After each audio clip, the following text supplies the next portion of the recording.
Una de las cosas que aprendí como desarrollador web desde el segundo proyecto en adelante es que más allá de los lenguajes de programación que uno tiene que ir aprendiendo para dedicarse a esto, otro de los elementos fundamentales es el entorno de trabajo. Eh, Quiero suponer que una persona a lo largo de su vida profesional como desarrollador o programador web va a trabajar no en un proyecto, sino en más de uno. Y muy probablemente algunos de esos proyectos trabajen con tecnologías como PHP o ASP, o ASP.NET también, que son lenguajes que no se pueden ejecutar directamente con doble clic en un navegador, sino que son del lado del servidor. Eso quiere decir que antes de generarse se van a procesar por un servidor web, sea un Apache o un Internet Information Server. Este, entonces, una de las cosas que para mí todo desarrollador web tiene que aprender y entender en algún momento es cómo se setea un servidor de prueba local. La idea del servidor de prueba local no es otra cosa más que una máquina, ¿sí? Una máquina de desarrollo que va a tener las aplicaciones necesarias para replicar lo que sería un servidor web real. Esto es para evitar un problema que les puede suceder si no tienen un entorno de desarrollo. Trabajo con PHP o trabajo con ASP o trabajo con ASP.NET y son lenguajes que antes de visualizarse van a pasar por el servidor, y si no tengo un servidor de prueba para probar, voy a tener que hacerlo online. Y hacerlo online es un riesgo porque cualquier error que cometa está siendo publicado en ese mismo instante. Entonces vamos a ver con una serie de pequeños videos cómo podemos hacer para tener nuestro propio servidor de prueba. Primero voy a configurar el servidor web Apache. Esto es solamente por una cuestión de que mi corazoncito está en PHP, ya que en la gran mayoría de los proyectos que me han contratado siempre trabajé con PHP.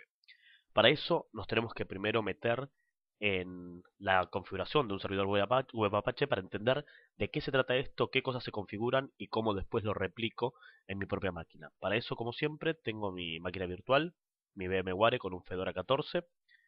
Me voy a loguear. Lo que voy a hacer ahora básicamente sería lo que pasaría en el servidor real, ¿sí? En el hosting que uno contrata. Para eso, primero, lo más importante, voy a iniciar el servicio del mouse. Eso para tener el puntero y poder destacar algunas partes de este video. Y ahora lo que voy a hacer entonces es lo más importante de cualquier servidor web. No puedo tener un servidor si no tengo una IP definida. Eh, Tenemos dos caminos, IP dinámica, IP estática, ¿sí? Por lo cual la configuración de la IP puede ir por cualquiera de los dos caminos. Yo voy a ir por la IP estática porque la dinámica puede suceder que en algún momento de la historia de este servidor se modifique, ¿sí?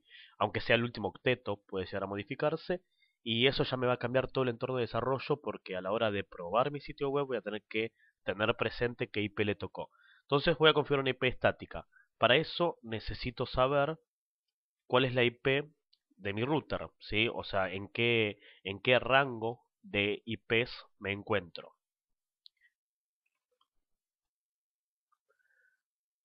Abrimos la consola de DOS, nos fijamos qué IP tengo.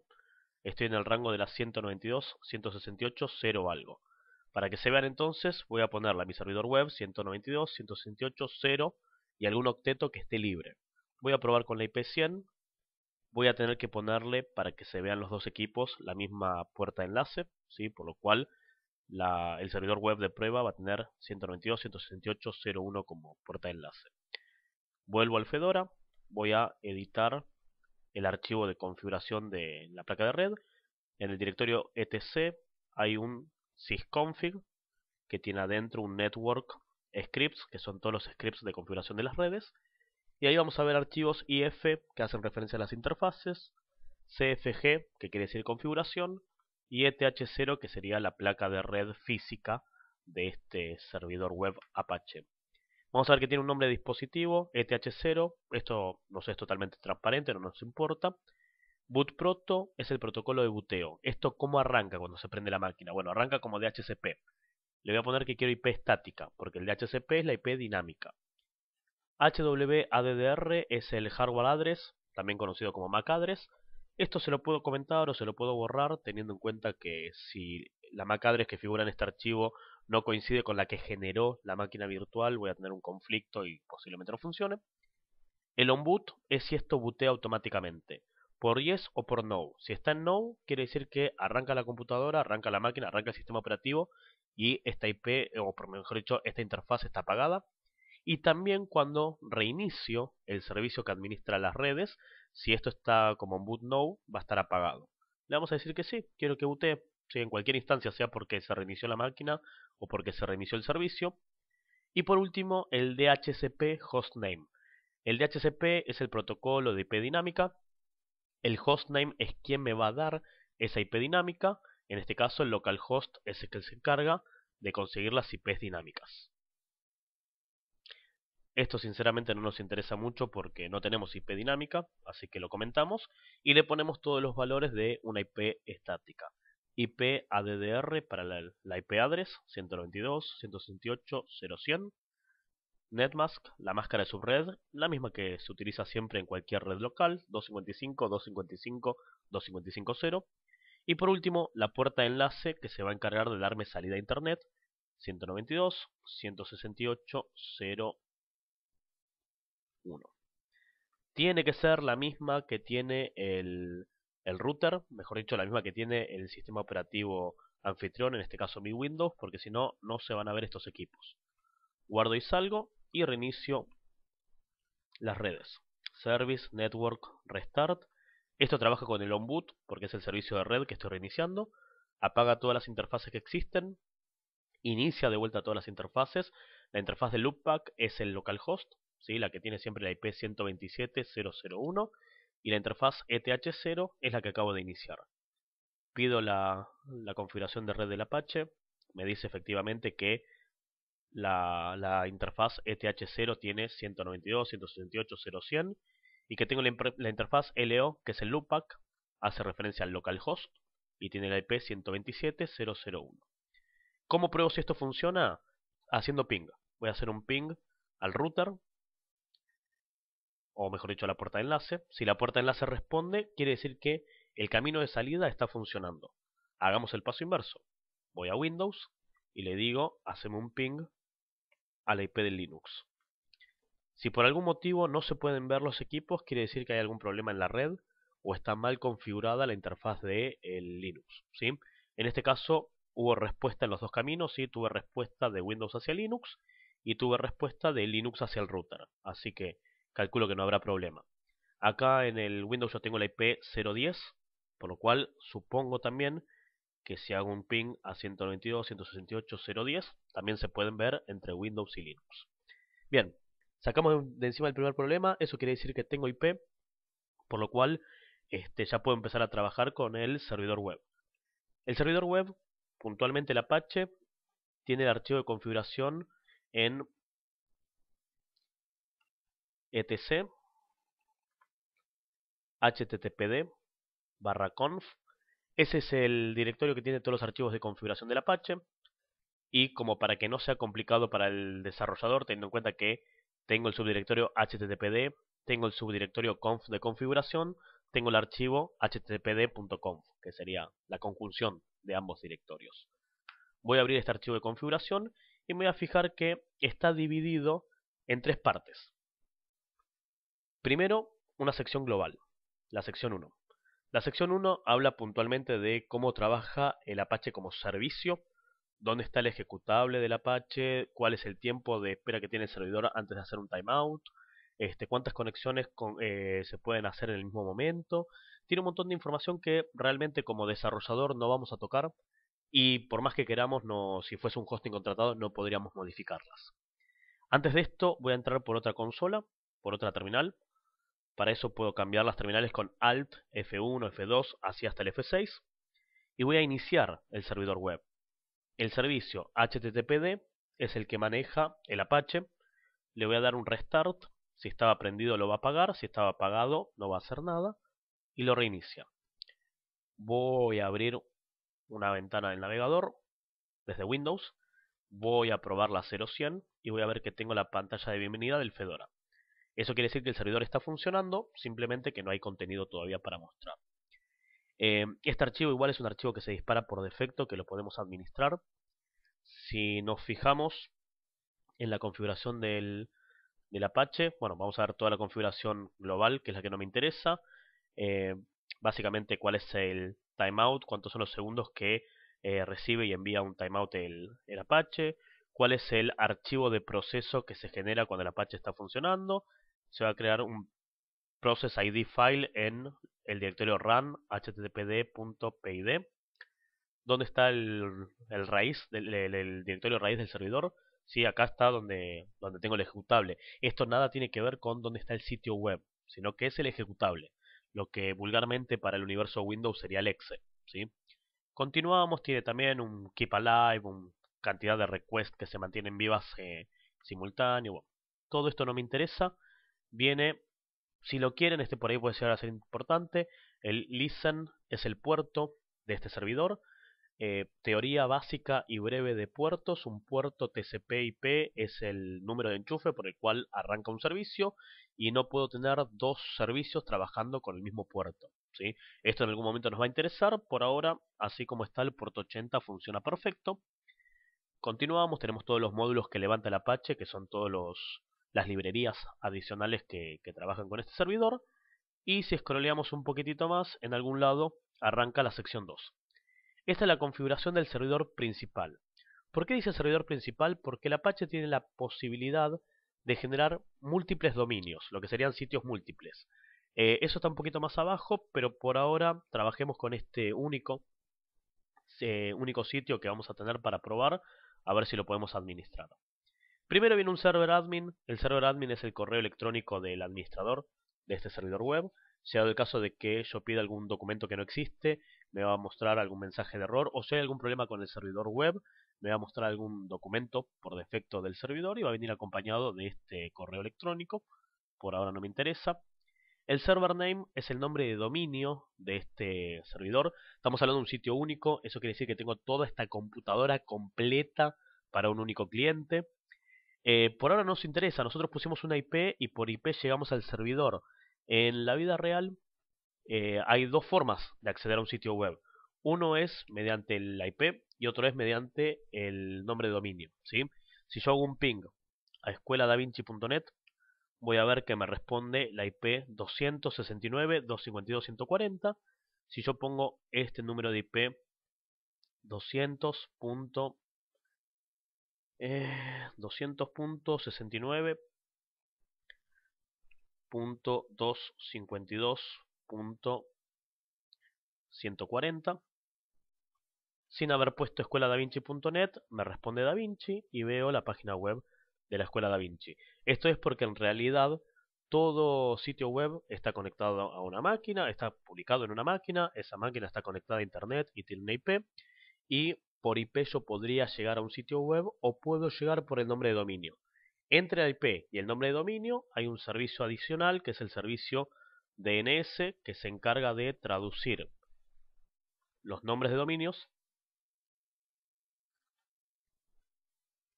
a sus respectivas IPs. Básicamente es como una gran agenda de IPs, ¿sí?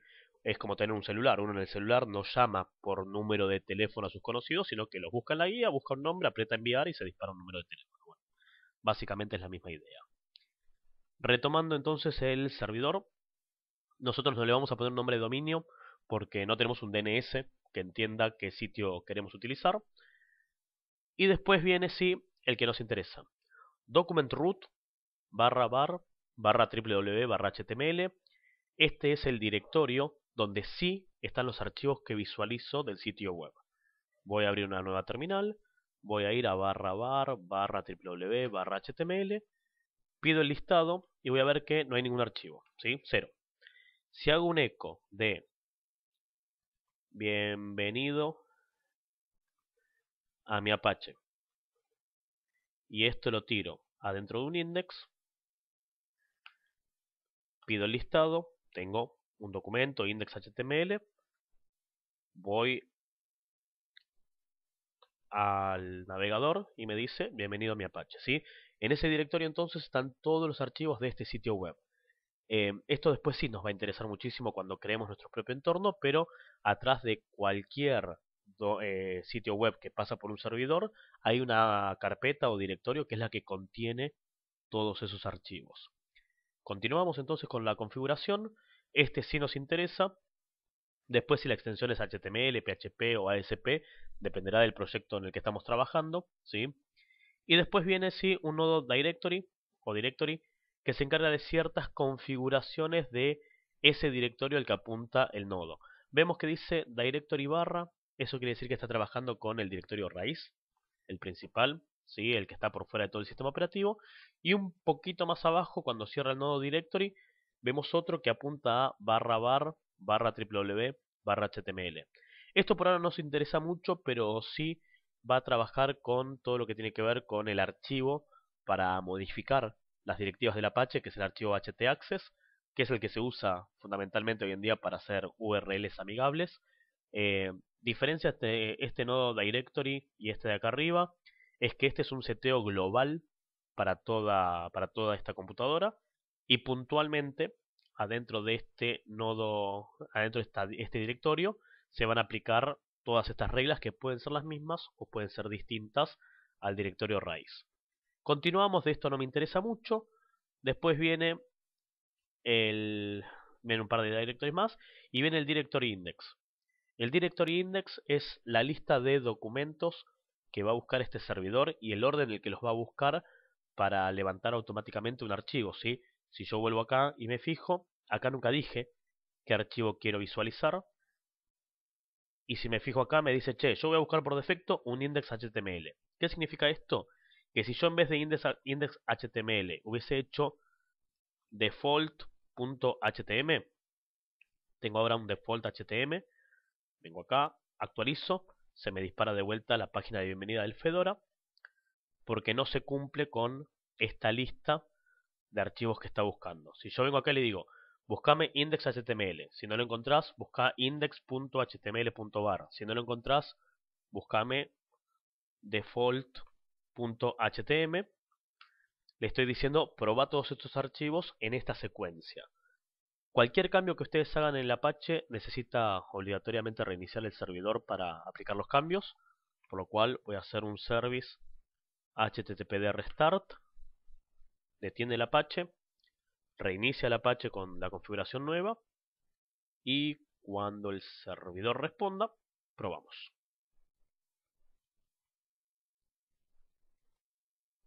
Vamos al navegador, actualizamos y me levantó de vuelta el archivo por defecto, que en este caso, en vez de ser un index, es un default, ¿sí? Bien, ahora, más adelante, primero quiero volver al punto donde no teníamos un archivo por defecto, ¿sí? Voy a volver a mover esto como test, agarro el default, lo llamo test.html, vemos el listado, ahora tengo test.html, vuelvo acá, actualizo y tengo la página de bienvenida del Fedora. Esa página de bienvenida del Fedora en realidad es un documento que se dispara por defecto. Si nos fijamos, afuera del directorio del sitio web hay un par de directorios más. Un directorio con archivos de error, iconos, manuales de uso, ¿sí? Y los scripts de CGI Bin. Voy a entrar al directorio de errores. Me voy a fijar qué hay adentro y voy a ver acá un archivo que se llama noindex.html. Este noindex.html es el que se dispara por defecto, ¿sí? Vamos a venir acá, vamos a buscar algún contenido, ¿sí? Esto dice Fedora Test Page desde el noindex, guardo, vengo acá y actualizo, ¿sí? Ese archivo es el que se dispara por defecto si no tenemos si no tenemos un documento principal y no sabe qué hacer el Apache. Vamos a buscar a ver si acá dice en algún lugar que se levante el noindex. No encuentra nada llamado noindex.html, por lo cual lo que voy a buscar es algo que se llama welcome. Tampoco. Había un include en algún lugar. Hay dos caminos para hacer esto. Sí, primero es encontrar el lugar donde está el include que levanta por defecto ese welcome. Y la otra es el camino más corto, que es o borrar o renombrar ese archivo HTML. Eh, lo vamos a eliminar, así les muestro algo que tiene que ver con esto. ¿Sí? Hacemos un mb de noindex.html a noindex.old.html, así no perdemos el archivo. Lo seguimos teniendo, sí, está acá, solamente que con otro nombre. Vuelvo al servidor, actualizo y voy a ver un mensaje de prohibido. Este mensaje de prohibido es fundamental entenderlo en este momento. ¿Qué sucedió? No tengo un archivo por defecto, ¿sí? Vamos a transcribirlo acá. No tengo ningún archivo que satisface el listado del directory index. O sea que no hay ninguno que cumpla con esto. ¿Sí? No tengo index.html, no tengo index.html.var, no tengo default.html. ¿Sí? Ninguno cumple. En los nodos directory, vamos a buscar de vuelta el nodo directory, que estaba más arriba. Tengo acá una directiva que dice options, indexes y follow symlinks. Esto es lo que me interesa en este momento. Esta directiva de acá que dice lo de options, indexes y follow symlinks se encarga de cómo se comporta un documento que, mejor dicho, un directorio al que le pedís acceder pero no tiene un archivo por defecto. A ver, vamos a hacerlo con un subdirectorio, ¿sí? Vuelvo a HTML. Es más claro verlo de esta manera, ¿sí? Voy a hacer un mkdir de subcarpeta. Entro en subcarpeta y voy a hacer un touch para generar archivo 1, archivo 2 y archivo 3. Vengo acá, pido subcarpeta y voy a ver este listado.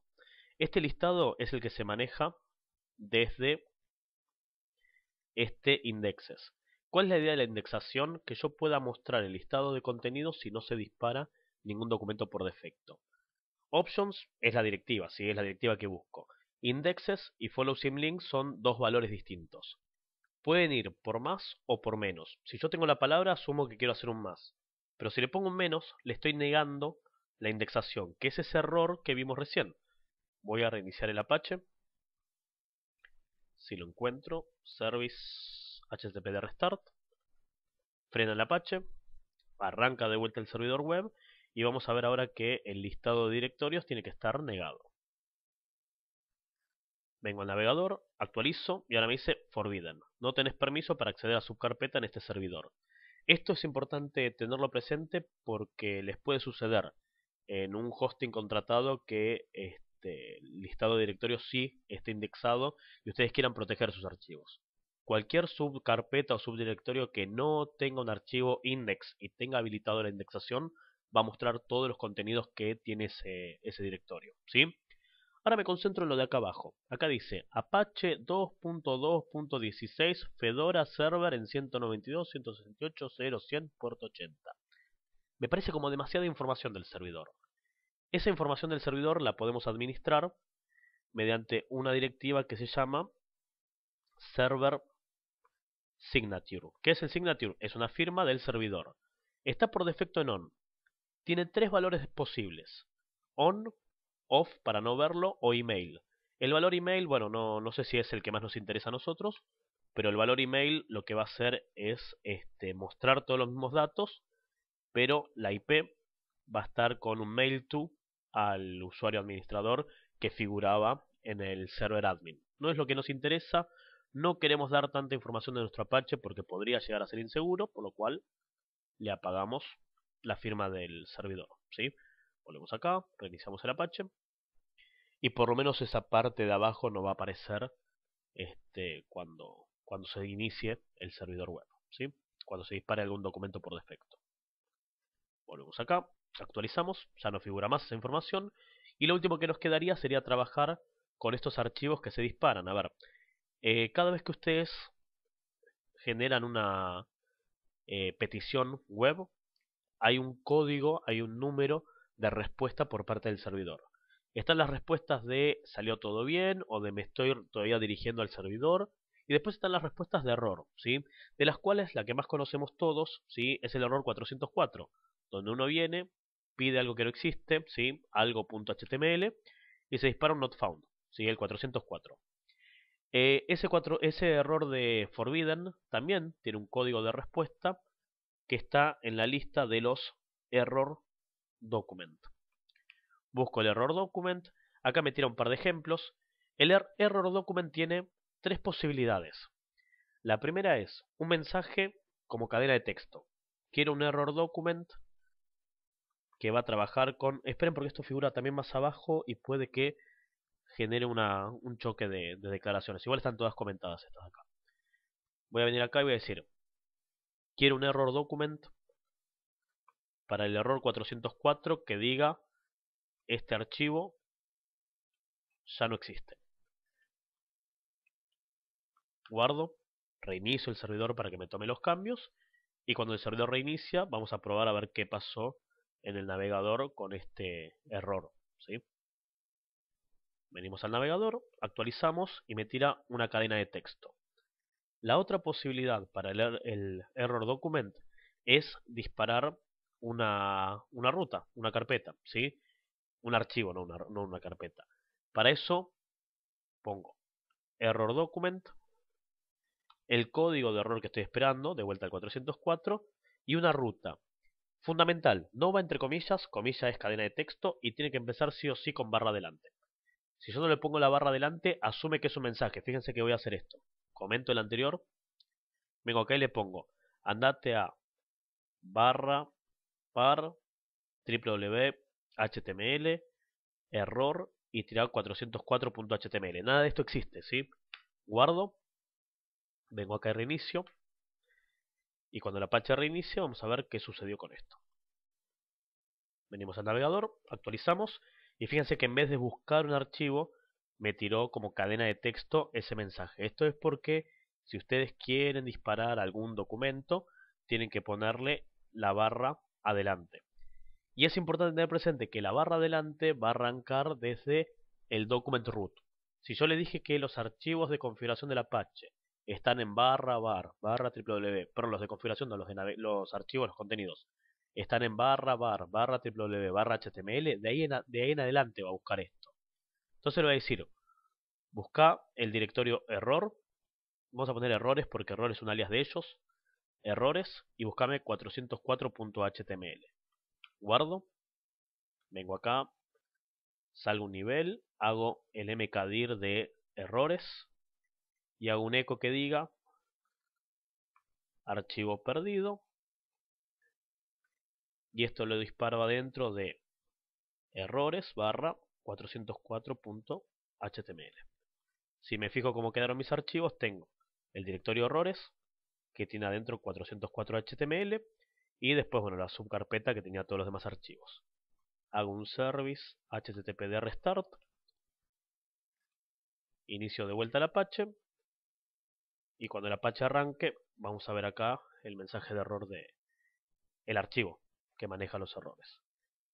Todavía se está reiniciando, ahí arranca, bien, venimos acá y me tira archivo perdido. Insisto en el mismo detalle por si en algún momento le sucede. Si yo le pongo una ruta absoluta, barra www, html errores, esta ruta es válida, existe. El tema está que el Apache va a buscar desde el document root hacia adentro, por lo cual esta ruta no se cumple, no existe, y no solamente no me va a mostrar el archivo que yo quiero, sino que además me lo va a evidenciar. ¿Sí? Ahí se los muestro. Cuando el servidor arranque, venimos de vuelta al navegador, actualizamos y me dice not found, documento por defecto de ellos. La URL que pediste no se encontró en este servidor y adicionalmente se disparó un 404 cuando quisiste buscar el error document. ¿Sí? La ruta es absoluta, pero arranca desde donde te diga el document root, por lo cual todo esto no va. Bien, esto es lo que tiene que ver por lo menos con la configuración básica, ¿sí? De un servidor Apache. Esto mismo lo tendríamos que replicar si queremos tener un servidor único en nuestra máquina, pero no es el objetivo, queremos tener más de un dominio, así que vamos a ver cómo se trabaja con eso.